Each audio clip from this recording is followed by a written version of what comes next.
सासूरवाडीचे लोक आहे, कशा प्रकारे तुम्हाला त्रास देतात?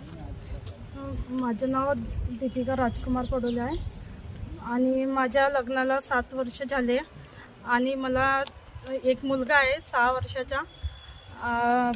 मी तिथे मला राहू नाही देत आहे आणि घरातून बाहेर काढत आहे आणि मला मारपीट करतात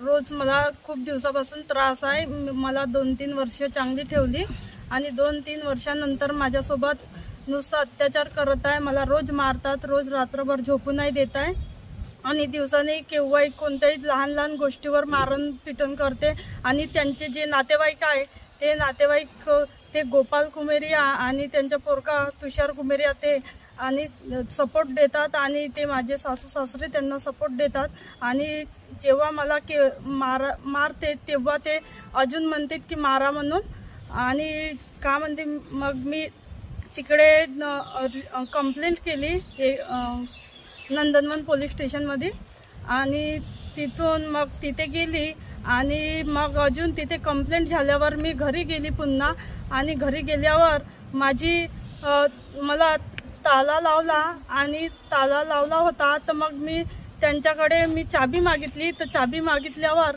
मला म्हटले की तुला इथं ठेवायचं नाही आहे, तू अजून कंप्लेंट द्यायला गेली तर अजून मला मारायला लागले। मग सगळे मिळून माझे ननद वगैरे आणि तो गोपाल कुमेरिया आणि त्यांच्या पोरगा तुषार कुमेरिया आणि जीवन कुमेरिया हे 3 माझ्यावर धावले आणि मग मला तिथून खूप मारहाण केली। मी बेहोश झाली होती घरी आणि घरी बेहोश झाल्यानंतर मी अजून परत 112वर कॉल केला आणि 112वर कॉल करून मग मी पोलीस स्टेशनमध्ये पोहोचली। ते घ्यायला आले मला एक पोलीस सर आणि मग पोलीस स्टेशनमध्ये पोहोचल्यावर मग मला मेडिकलमध्ये पाठवलं मेडिकल टेस्टसाठी आणि मेडिकल करायला गेली आणि मेडिकल करून मग मी पुन्हा तिथं परत बाहेर आली। तर जशी मी बेडवर होती तिथं मला ते गोपाल कुमेरिया हे धमकी द्यायला लागले, म्हणत होते की मी तुला इथं आता ते को खून के आंसू रुलाऊंगा बोले, मैं तुझी जिंदगी नाही होऊ देणार म्हणे।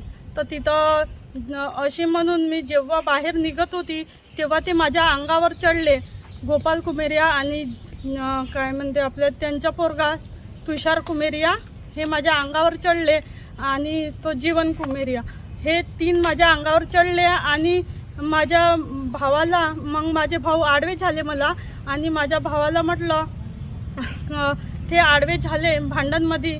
तर मग माझे भाऊ त्यांच्या पण अंगावर त्यांना वार केला आणि छोटी मोठी कंप्लेंट टाकून दिली।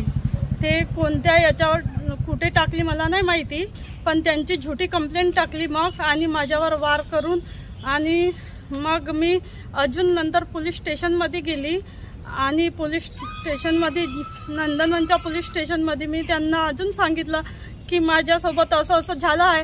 तर त्यांनी त्यांच्यावर काही असं म्हटलं नाही आणि आता तिथं महिला सिल्लेजा असं म्हणून दिलं मला, आता तुमच्या इथं काही आहे नाही म्हणून।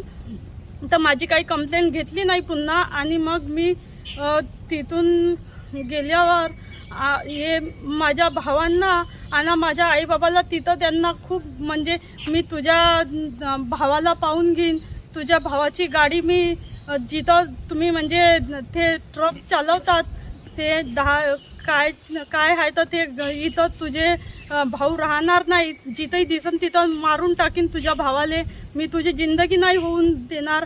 आणि का म्हणते आपलं माझ्या भावाला मारमूर करून त्यांची कंप्लेंट अजून टाकून दिली त्यांना आणि मग तिथून निघाली। मग मी सांगितलं पोलीस स्टेशनमध्ये तर त्यांनी काही माझ्यावर काही बोलले नाही आणि मला समजून अजून मला तिथून पाठवून दिला। तुमच्या नवऱ्याचा काय रोल होता? माझ्या नवऱ्याने मला ते घरी नको येऊ आणि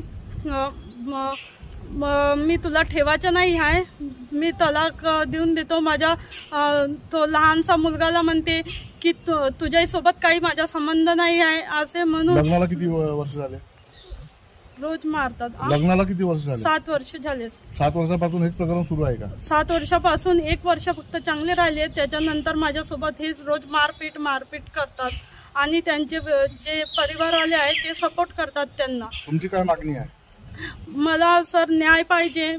मी घरी कुठं जाऊ? माझा एक लहानसा पोरगा आहे, मी कुठं राहू? मला हे न्याय पाहिजे सर. मी कुठं राहीन, काय करीन, एवढंच माझं बोलणं आहे. इनकी चोट के निशान हे मला खूप मारले आहे. मला आतापर्यंत इथं घाव पण आहे, मागही घाव आहे, इथं मागं पण घाव आहे, इथं मार आहे, इथं मार आहे मैडम.